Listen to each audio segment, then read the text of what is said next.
All right, hello guys. I am Alex Appleby from Black Forest Robotics, and my presentation today is going to be about FTC autonomous and writing good code and some of the foundations for stuff like that.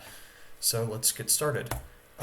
First of all, about this presentation, we'll be discussing some of the foundational concepts of reliable auto and FTC.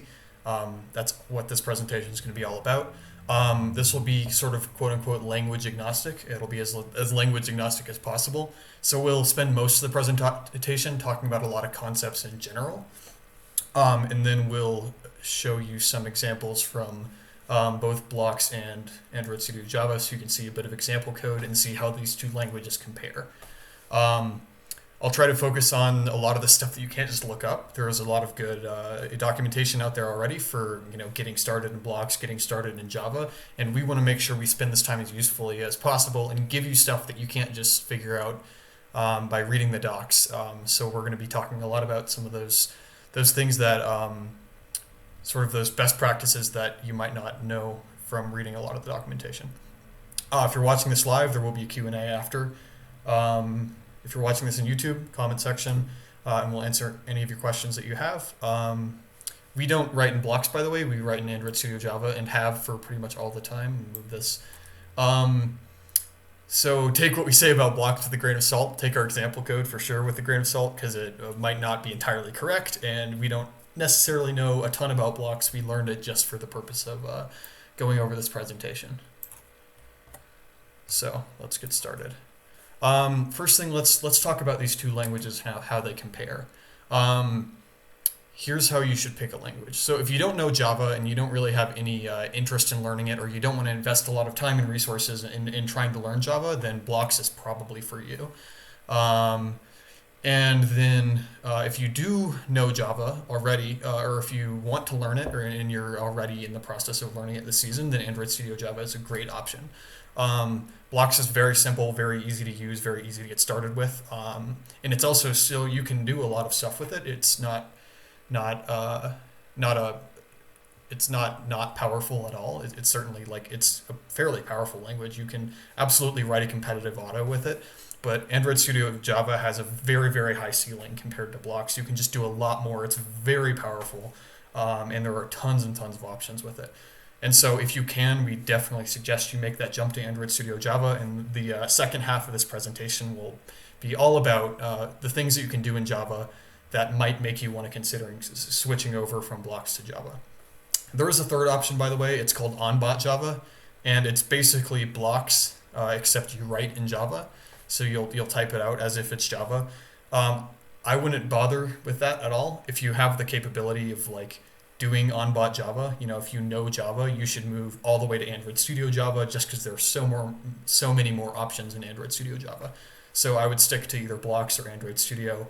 On-bot is kind of the worst of both worlds. You get the inflexibility of Blocks, but you get the complexity of Java. So you want to stick to Blocks or Android Studio.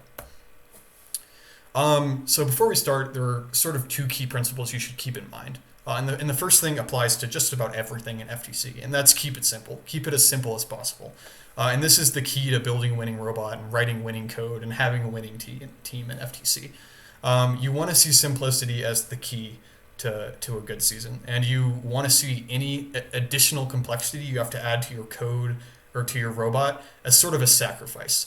You only want to add complexity when you know it's going to make a better robot or make a better autonomous or make a better teleop, something like that. You always want to keep it as simple as possible. And the second one is sort of unusual, but it's sort of our team's policy to distrust the FTC SDK. And the FTC SDK is the development kit that FTC provides to teams for them to write code with. The more you use it, the more you'll start to realize that it's not written very well. There are a lot of issues with it.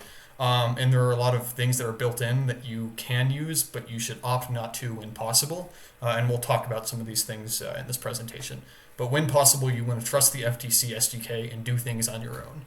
All right.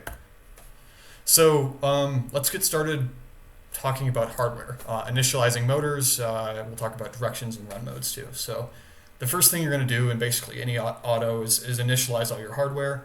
One of the things you'll initialize are your drive motors, and they're attached with the device ID, and you'll set these on the phone. And then you can change the direction of motors using a method on motor, which we'll explain. And so the direction makes it, if you give it power, like positive power or negative power, it's going to go clockwise or counterclockwise, and the direction changes that. So if you want positive power to go clockwise instead of counterclockwise, you can flip the motor and set the direction explicitly. And the standard is you want to set your drive motor so that power 1 sends your robot forward. And that'll just make all of your coding easier if you have that true for all of your motors on the robot. This is another sort of relatively unknown thing, and it's called run modes. And this is something that causes a lot of issues with a lot of newer teams. And you want to set your run mode to run without encoder. And the reason for that, here's actually a perfect example of why you want to distrust the FTC SDK. Run without encoder counterintuitively does let you use the encoder. Encoders, by the way, if you don't know, are the sensors on motors that measure the rotations, and you can use those to measure distances with your robot. So you want to set your mode to run without encoder. And run without encoder, what that actually means, what the FTC SDK is going to be doing, is removing any basically additional control. Inside the FTC SDK, there's a lot of built-in control, things like PID, things like rotation control, that will sort of sit between what you tell your motors to do and what your motors actually do. There's like all of this PID and control and stuff that exist in the other run modes. So if you set it to run without encoder, you'll get rid of all that PID. And all that PID is a total black box. You don't really have any control over it. You can't really observe what it's doing. So you pretty much always want to use run without encoder, except for certain circumstances, and you just want to get rid of all of that built-in control and have it so that your motors are going to do exactly what you tell them to. And so that's kind of key. And if you don't know that, that can cause a lot of bugs. So I'm glad we have the opportunity to explain this to you guys. The way you'll do this in blocks, very simple. There's a block for this. There's a r.direction, and you'll specify direction.reverse or direction.forward right here. And then there's also dot mode on your motors, and you can set your mode to run without encoder. So you want to explicitly do that at the start of most of your route modes. And then in Android Studio Java, also pretty straightforward. There's just a dot set direction method on DC motor with the same thing. You give it reverse or you give it run without encoder for mode. And then initialization in Android Studio Java, by the way, you use this thing called the hardware map. And the hardware map is sort of my worst enemy. It's another great example of the FTC SDK being a total mess. But you'll use this .get method. You'll pass in the class of the motor you're using. Why? Because hardware map is kind of like that. I don't know. And then you'll pass in the device ID, which you'll specify in the configuration. And with blocks, it'll automatically read your device ID on your robot and just allow your drop-down menu to be only the things that are configured in your device ID. So here's how your basic drive controller is going to work. It's going to be really simple. So the first thing you're going to do is you're going to set a motor power. So you're going to, for example, set your motors to 1, have them go forward, and then you're going to loop. So you're going to have typically a while loop, and you're basically just going to loop. Sometimes your loop will even be empty. All you're going to basically be doing is waiting until you reach a target encoder count. As we've mentioned, the encoder count is going to be measuring the rotation of your wheel. And so you're going to be waiting until your wheel rotates a certain amount. And then once you get that there, you're going to stop your motors. And that is basically a perfectly good way to drive a set distance. And so what this is going to look like in blocks, it's going to look like this on the left. You're going to set power, right? In this case, we're setting power to 1. So you set your right motor and your left motor to power 1. And then we actually have this empty while loop right here. And so it's going to repeat and actually just do nothing. It's going to repeat until this condition right here flips to false. And so it's going to wait until the current position surpasses 100. And in this case, get current position returns tick counts. And what tick counts are like the ticks of your encoder. So there's going to be your encoder is going to have so many ticks per rotation, and you can generally figure out that from the manufacturer of the motor that should be specified, or you can manually rotate it, figure out how many ticks you have in your motor. And so you're going to just do nothing. You're going to wait until your motor, current position of your motor surpasses that amount, in which case you're going to break out of the while loop, and then you're going to set power to 0. And so what's going to happen is you're going to set power to 1, drive, and then stop. And then you can see it's very similar in Android Studio Java. We do the same thing. We set power 1 to the left motor, set power 1 to the right motor, and then we have this while loop right here, which in this case is doing nothing. And then it's waiting for one of the motors, in this case we're looking at the right motor, to surpass the value of 100, in which case the loop will break and we'll set power to 0 and stop the motors. So this is basically the way that you'll drive the robot. You'll set power, wait for your encoder, stop power, and then you can do that as many times as you want and form an auto like that. Now the next thing you want to do is you probably want to turn the robot as well. And to do that, we'll use what's called the IMU. So we use encoders for driving and we use the IMU for turning. What the IMU is, I think it stands for Inertial Measurement Unit, and it measures basically the direction of the robot, the heading of the robot. And so it's actually really accurate. So you can get a really, really accurate reading of the heading of your robot just by asking the IMU for your heading. So what you're going to do is you're going to specify a target angle. You're going to say, I want my robot to be heading 90 degrees. And these angles are actually in the global space. They're not relative to your robot. So you can specify a target angle and then figure out which direction you have to turn. You can imagine you want to do different things if you're turning left as opposed to right. And then you're going to set your motor power accordingly. So if you're turning right, then you want your right motor to be going backwards and your left motor to be going forwards, and vice versa if you're turning left. And then we're going to, again, loop until, we're just going to loop indefinitely until we reach a desired state. In this case, the desired state will be you'll be measuring the error between the actual angle, the angle given to you by the IMU, and then the target angle. You'll measure the error between those two things. And then once you're within a certain threshold, you'll stop your motors. And so what this is going to look like in blocks, this looks very, very messy, but I'll break it down for you, and it's absolutely not as confusing as it looks. And so the first thing you're going to do is you're going to create 3 variables in blocks. You're going to create direction, you're going to create turn target, and you're going to create current heading, right? So direction, in this case, is the direction is either 1 or -1, and we flip it accordingly. If we're going right, it looks like it's 1, and if we're going left, it's -1, or vice versa. I can't really tell from the code. But that's what direction is going to be, and you'll see how that works in a second. And then turn target will be just what we set basically at the beginning of the method. We'll set the turn target and say, this is where we're headed. This is where we want to be. And then current heading will be continuously updating, and current heading will contain information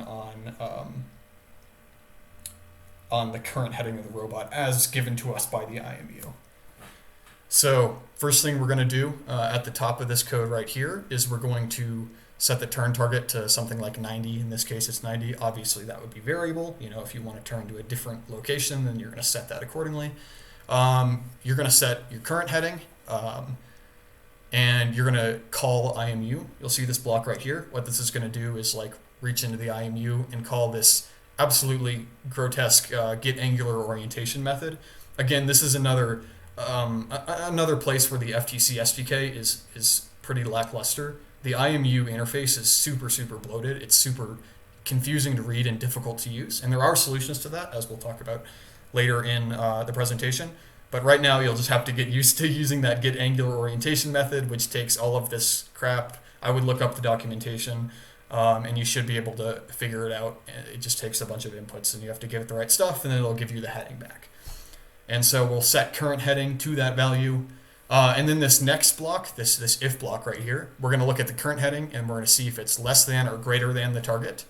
If it's less than, we'll set turn target to 1. If it's greater than, we'll set turn target to -1. What we're doing here is we're figuring out, are we turning left or right? Is the target bigger than us or smaller than us? And so we're going to do that accordingly. And then we'll use turn target in this next block right here in which we're setting the power. So we're going to set the power to 1 times direction. I'm realizing now there's actually a bug. What we should be doing is we should be setting direction right here. In the if block, we should be setting direction to 1 or direction to -1, and then we should be multiplying 1 by direction. Sorry, that's totally my bad. Guess we catch bugs as we go. But what we're going to be doing here is, 1 and -1, and the idea is we're going to be turning one direction if the current heading is less than the turn target, and we're going to be turning the other direction if the current heading is greater than the turn target. And then we again have our while loop here. We actually do have some code inside our while loop here. We're just going to be always updating this current heading variable that we've created. And the way we're going to do that is just by, again, calling the IMU. And then the condition of our while loop, the break condition, is, in this case, an absolute value. And then we're subtracting the current heading and the turn target. So we're seeing how far is the current heading from the target heading. And then we're going to put an absolute value on there so it works with regardless of the sign. And then we're going to repeat while it should be greater than 5. And then it'll stop when it's less than 5. Wow, 2 bugs in this code. And then we're going to set power to 0 at the end, the same way we did it when we were just driving normally. Okay. And then Android Studio Java, very similar code. We establish turn target at the top.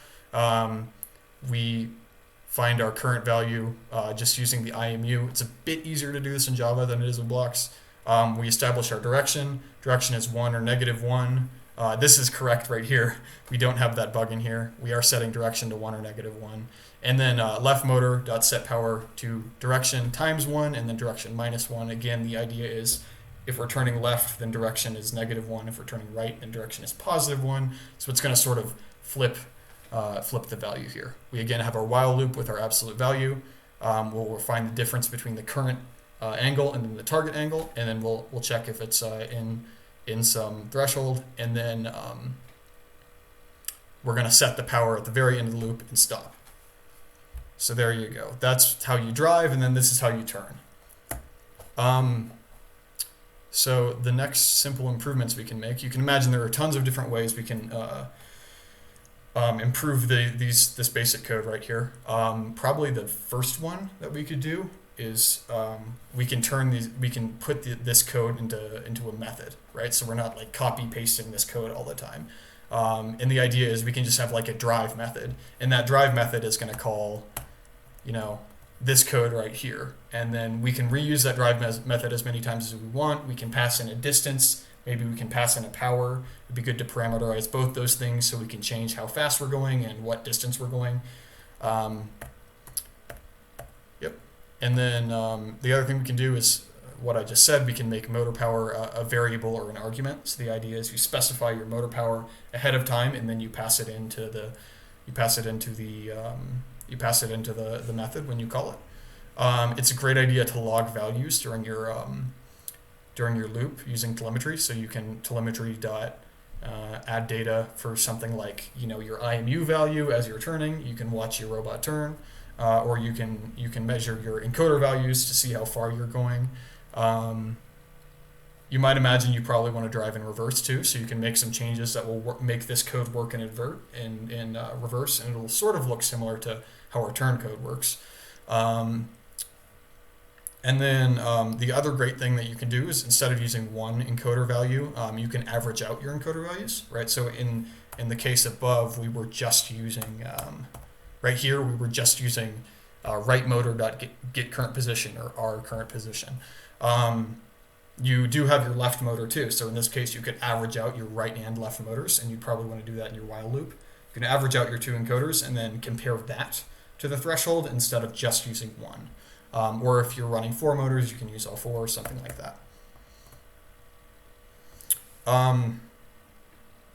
Factor out your IMU angle wrapping. So this is one of the limitations of using the IMU, is your IMU actually it wraps your angles. So for example, what that would mean, your robot might start at like 0 degrees, right, like this, and you could turn it 90 degrees, and that would be fine. And then once you turn it 180 degrees or past 180 degrees, it would actually wrap to negative 180. So the IMU wraps from negative 180 to 180, and if you surpass that, then it's going to wrap the other direction, which is often, you can imagine, not what you'd want. If your robot, for example, is at negative 90 degrees and you want to turn it to positive 90 degrees, you're going to have an issue because it's going to wrap around, and then you're going to have like this crazy bug where like you're subtracting negative 90 and positive 90, and it's going to be a terrible time. So what you can do is you can actually sort of like detect when your IMU wraps by looking at the previous value compared to the current value every time you query the IMU.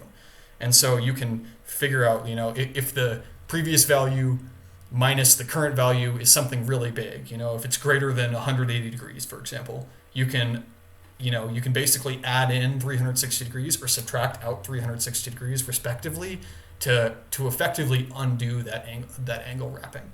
And that'll solve all kinds of bugs for you. And it's just generally a good idea to do that because you really want your heading to be expressed in terms of like, instead of wrapping it from 180 to negative 180, you just want your heading to be sort of unbounded. You should be able to go to like 720 degrees, and you should be able to turn as much as you want without your angle wrapping, taking over. The other thing that you definitely would want to try out is ramping up and down. And this is actually a lot more difficult than it would seem. But you can imagine instead of setting power once at the beginning and then using like power 1 for your entire movement, you might want to slowly ramp up and then slowly ramp down. And this will generally allow you to drive more accurately and drive at higher top speeds. You can imagine that if you set power 0 while you're going really quickly, your robot's going to skid a bunch. Versus ramping down, you're going to be able to drive at a really high speed and then ramp down and then not skid out or have anything weird happen to the position of your robot. So this next section is going to be just about stuff that you can do with Java. And one of my agenda here is I want some of you Blocks teams that are more experienced and willing to try out Java to give it a shot, because there's a lot of really cool stuff that you can do with Java. And this is going to be all just building right on top of what we just talked about, this these driving straight loops and then these turning loops. Now, the first thing you can do is make an IMU wrapper class. And so, again, Java is object-oriented, and it's absolutely great for stuff like this. And so you can take advantage of object-oriented programming, or OOP, that's what that acronym is for, by sort of hiding away all of this gross IMU code that's part of the FTC app. So on the left here, you can actually see this is basically how you initialize the IMU in Android Studio Java. It's literally it's like 10 lines of code, right, to initialize, and then these bottom 3 lines are querying the IMU. So that's a whole lot of bloat. It's absolutely a mess to work with, and it's way more complicated than it needs to be. If you use a little bit of object-oriented programming, you can create your own class and create your own IMU class that is basically a wrapper for the FTC class. And then on the right here, this is basically what it would look like. This is what our wrapper looks like. So when we're using the IMU, we create this IMU class. The constructor of that IMU class calls all of this initialization code over here on the left, and then all we have to do is say IMU is equal to new IMU, right? And then it'll run all of that construction code. We pass in the device ID, and then we just do IMU.get heading. We don't have to specify any of the stuff on the left with the orientations. It's just going to return us a double for the heading. We even factor out this angle wrapping thing I already talked about. That's also built into our IMU wrapper class, so we can just totally forget about that. And it's absolutely great. You can see how clean just on the right here. So easy to work with the IMU if you just wrap it in a class like this. This is something that is sort of possible with Blocks, but not in the same capacity.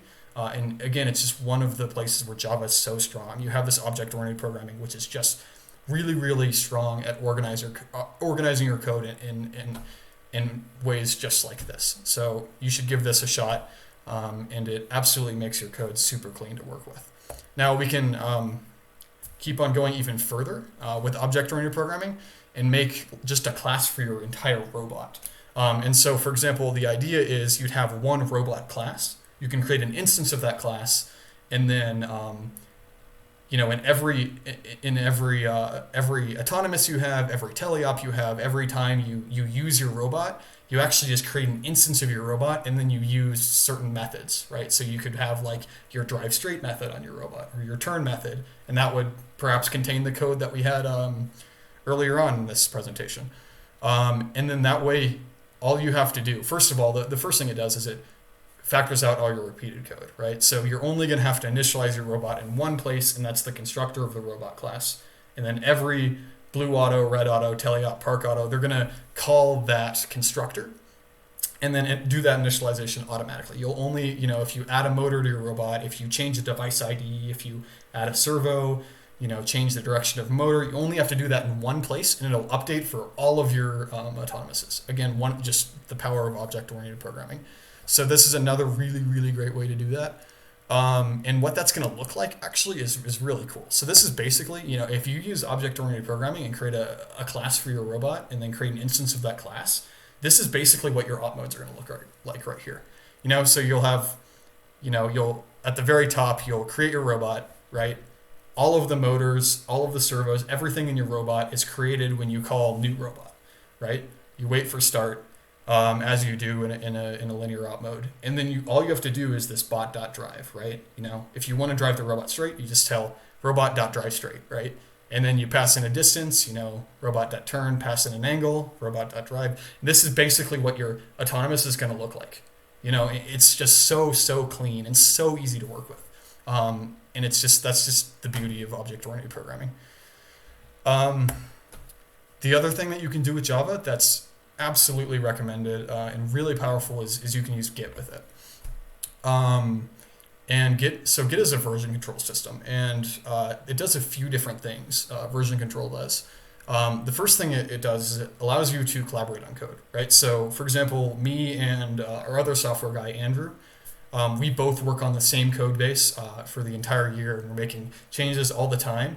You can imagine it would be a total mess if we were trying to pass the code along physically and use a USB drive or email or something. Git is built for that purpose, to have multiple people working on the same code. So set up Git, you can run it with Java, and then you'll have this great way to collaborate on code, and you can have your whole team writing code. It's absolutely great. The other thing it does, it backs up your code, which is totally great. We've had tons of issues before we use Git where we lose our code or lose our progress, stuff like that. It archives it for future years, so in the next seasons, or the people that come after you will be able to see your code for this season. And then it acts sort of like a time machine. So it allows you to look at your older code, right? So if you decide you're gonna make some really big risky change and it doesn't go very well, you can easily just revert back to a previous state using Git. And then if you're interested in learning Git, check out GitHub, GitHub Desktop, and then we'll also link a tutorial, hopefully in the description of this video, that'll just sort of give you a look at some of the introductory concepts to using Git. Yep, Git's great. And then the other really cool thing you can do with Java is you can run tasks synchronously. And this is absolutely one of those things that's totally not utilized enough in FTC. But for example, if you have a robot and you'd like it to drive an autonomous and you'd like it to do something like, rise up your slides or turn your intake on and off or run a servo to a certain position or do something like that, you'd like to do two different things synchronously, like drive and then do this, or you can even do 3 or 4 different things synchronously. You can use this thing called Lambda syntax. And this actually might not be the way that a lot of top teams do stuff synchronously, but I definitely think it's the best way to do this. And what Lambda syntax lets you do is basically pass in code as if it's an argument to a method, right? So we can specify bot.drive, and then we can pass in other code. Like in this example right here, we're passing in bot.controlSlides. We're passing in a separate method as an argument to this method right here, which means that we can specify, run this method inside of bot.drive, right? And using that, we can run stuff at the same time, which is really, really powerful. And as you start to become a really good software team, this is something you'll see lots of great teams doing in a really efficient auto. They'll be driving, controlling their slides, and moving their servos, and all this stuff synchronously. The The more like trendy way to do this is a thing called a finite state machine, and it's super complicated and changes the entire structure of your auto and makes it really messy. But if you're willing to get comfortable with this really powerful Lambda syntax that allows you to pass in methods sort of as arguments, then you can really easily do this sort of synchronous stuff, and it's absolutely great. So again, it's just another really big advantage to using Java. And the other thing about Java is it comes with a bunch of external libraries, and a lot of them are developed by the community or developed by teams, and most of them are really easy to install. It's literally like adding one line to your Gradle file, and it just automatically installs it for you. It's really easy to use. Some notable ones, I love Easy OpenCV. It's basically an FTC port of this library called OpenCV, which is sort of a standard if you're writing computer vision code. And it's really powerful. It's actually far more powerful than you'd really need to use an FTC. But it gives you tons of different utilities for writing vision code. So if you want to, do the vision task this year, or if you want to do anything like that, or do anything vision related, Easy OpenCV is totally the way to go. Really easy to install. The other thing that's very commonly used by top teams is FTC Dashboard. And FTC Dashboard does a lot of things, but one of the things it does, probably the most useful thing it does, is you can actually live graph with telemetry. So instead of just like logging numbers to your screen, you can actually connect FTC Dashboard to your robot and then run your robot, and then you can use FTC Dashboard's telemetry, and it'll like actively graph the values you're logging on the screen. It's really, really powerful. It just saves you tons of time. Again, really easy to install. Just another really big advantage to using Java. I absolutely recommend it. Another commonly used library is called Roadrunner by a team called Acme Robotics, and they developed Roadrunner to be sort of like an all-in-one solution to like pathfinding in auto. My opinion of it is it's like not the best because you honestly won't learn that much, because it kind of does everything for you, because it's really good. It's just like you won't learn that much. So I would certainly stick to like writing your own simple autos using the techniques we just described. But if you're interested in doing something more sophisticated, Roadrunner might be a good place to start. And again, all three of these libraries are really only available using Android Studio Java. And that's all we have for now. So if you're watching this live, we'll have our Q&A right now. If not, as I said, feel free to drop a comment in the comment section, and thanks for watching.